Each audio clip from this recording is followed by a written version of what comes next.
ఇవాళ వెంకటేశ్వర స్వామి కళ్యాణం అని పెట్టి చీరలు మస్తున్నాడు యూసఫ్ గూడల. అందులో రాసిన బ్రోచర్ల వెంకటేశ్వర కళ్యాణం సాయంత్రం పూట అందరికీ చీరలు దోతులు బట్టలు పంచబడును. వట్టప్పుడు ఎందుకో వంచపోతారు. యూసఫ్ గూడలో ఇయ్యాలే వస్తారట.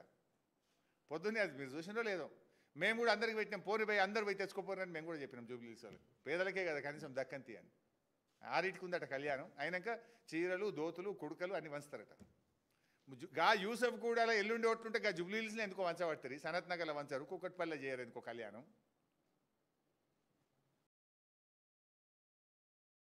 ఇప్పుడు ఎట్లుందంటే రేవంత్ రెడ్డి చెప్తున్న ముచ్చట వెనకటి కూడా అన్నాడట, పనిమంతుడు పందిరేస్తే కుక్కతోక దాగి పడి కూలిపోయిందట. గట్లున్నది రేవంత్ తీరు. బాబు రేవంత్ గారు, నువ్వు తెలంగాణకు నీ పార్టీ నీ పాలన ఏం చేయలేదు, ఏం చేయబోదు అని ఈ రాష్ట్ర ప్రజలకు జూబ్లీహిల్స్ ప్రజలకు స్పష్టంగా అర్థమైపోయింది. ఇక ఏం చేసిండ్రు కేసీఆర్ గారు అని కూడా వీళ్ళు మాట్లాడుతున్నారు. మేము సీతమ్మ బ్యారేజ్ కట్టినాం, పూసుగూడెం పంప్ హౌస్ కట్టినాం, బిజ్కొత్తూరు పంప్ హౌస్ కట్టినాం, Kamalapuram pump house, Narlapur pump house, Anjanagiri reservoir, Edula pump house, Edula reservoir, Vattem pump house, Vattem reservoir, Kurumurthy reservoir, ఇట్లా ఎన్ని, పాలమూరు రంగారెడ్డి ప్రాజెక్టులో Uddandapur pump house, Uddandapur reservoir, Tummila lift irrigation, pending ప్రాజెక్టులు 4,000 కోట్లతోని 7 లక్షల ఎకరాలకు పాలమూరు జిల్లాలో నీళ్ళు ఇచ్చినాం. వరంగల్లో 2,000 పడకల సూపర్ స్పెషాలిటీ హాస్పిటల్, రాష్ట్రంలో 500 బస్తీ దవాఖానాలు, 3,200 పల్లె దవాఖానాలు, పంజగుట్టలో నిమ్స్ విస్తరణ, TIMS LB Nagar, TIMS Sanath Nagar, TIMS Alwal, 18 nursing కాలేజీలు, 79 డయాలసిస్ కేంద్రాలు, 22 ఎంసీహెచ్ సెంటర్లు, Sangareddy medical college, Kothagudem medical college, Mahabubabad medical college, Nagar Kurnool medical college, Rangareddy medical college, Ramagundam medical college, Jagtial medical college, Mancherial medical college, Wanaparthy medical college, Siddipet medical college, Mahabub Nagar medical college, Suryapet medical college, ఇట్లా చదివితే చాలా ఉన్నాయి.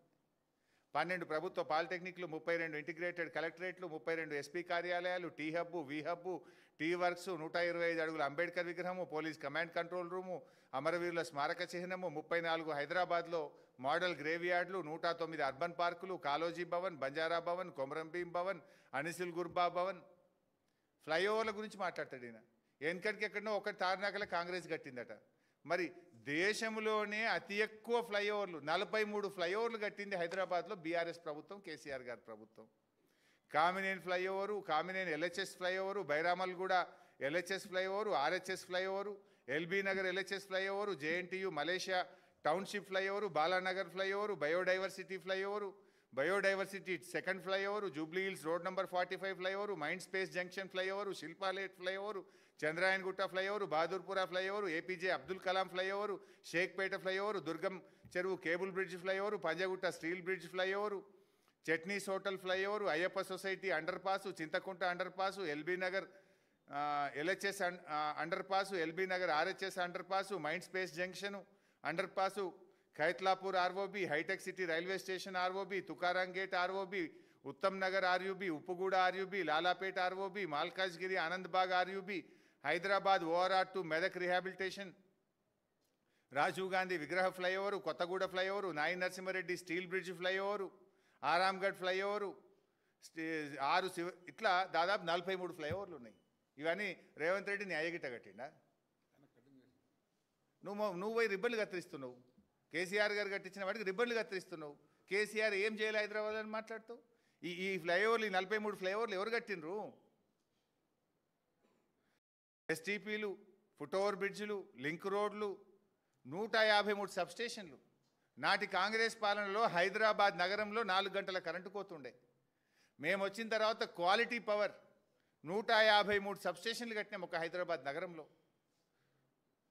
ఇలా Yadadri power plant, Bhadradri thermal power plant, Bhupalpally KTIPS plant, Warangal IT tower, Khammam IT tower, Nizamabad IT tower, Mahabub Nagar IT tower, Siddipet IT tower, Nalgonda IT tower, Adilabad IT tower, 2,600 రైతు భవనాలు, 12,000 నర్సరీలు, 19,000 పల్ల ప్రకృతి వనాలు, 1952 బృహత్ ప్రకృతి వనాలు, 100 మొబైల్ వెటర్నరీ క్లినిక్లు, 20 లక్షల గోడౌన్ల కెపాసిటీ కలిగిన 534 నూతన గోడౌన్లు, 1,200 చెక్ డ్యాంలు, కొమరం భీం మ్యూజియము, 551 పోలీస్ స్టేషన్లు కొత్తయి, మెగా టెక్స్టైల్ పార్కు, 382 బ్రిడ్జులు, కరీంనగర్ కేబుల్ బ్రిడ్జు, రైతు బంధుకు 73,000 కోట్లు, ఉచిత కరెంటుకు 61,000 కోట్లు, ఆసరా పెన్షన్కు 61,000 కోట్లు, రుణమాఫీకి 29,000 కోట్లు, రైతు బీమాకు 7,000 కోట్లు, అద్భుతమైన యాదాద్రి దేవాలయం.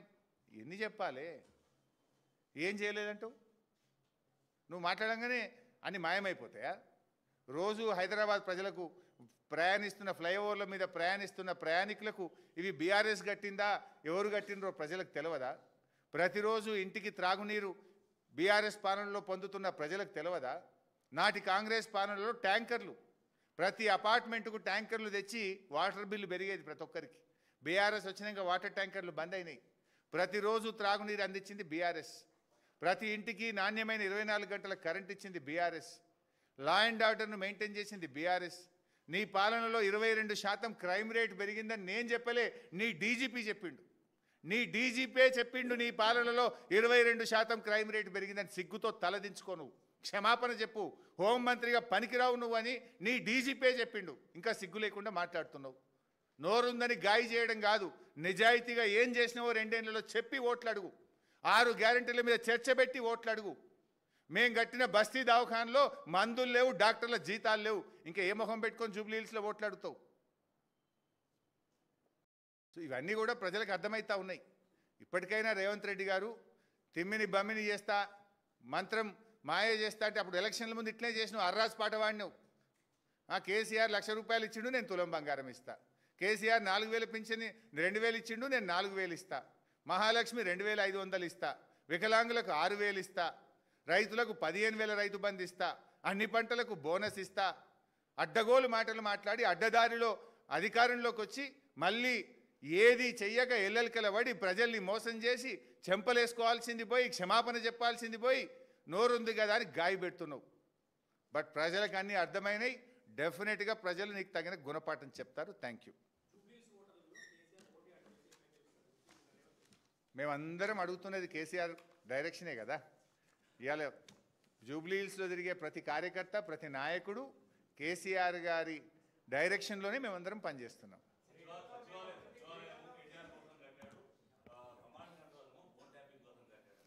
కమాండ్ కంట్రోల్ రూమ్లో ఇనాగ్రేషన్ చేసినాడే పోయింది కేసీఆర్. మళ్ళీ పోలే. నువ్వే రోజు కూర్చుంటున్నావాడా?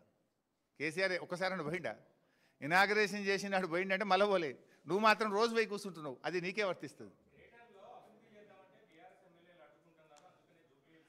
నువ్వు చేసింది ఏంది, అడుక్కున్నది ఏందో చెప్పరాదే.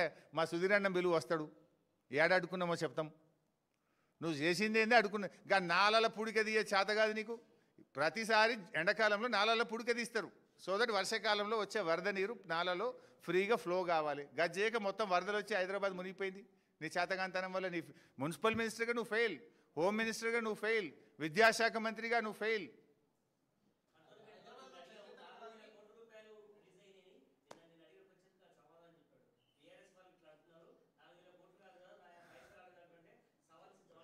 మిత్రమా, కాగితం 4 గీరడానికి పనికిరాని కాగితం ఇచ్చిండు రేవంత్ రెడ్డి, అదేదో ఫ్లైఓవర్ కడుతున్నా అని. నువ్వు ఏం చెప్పినావు? 6,000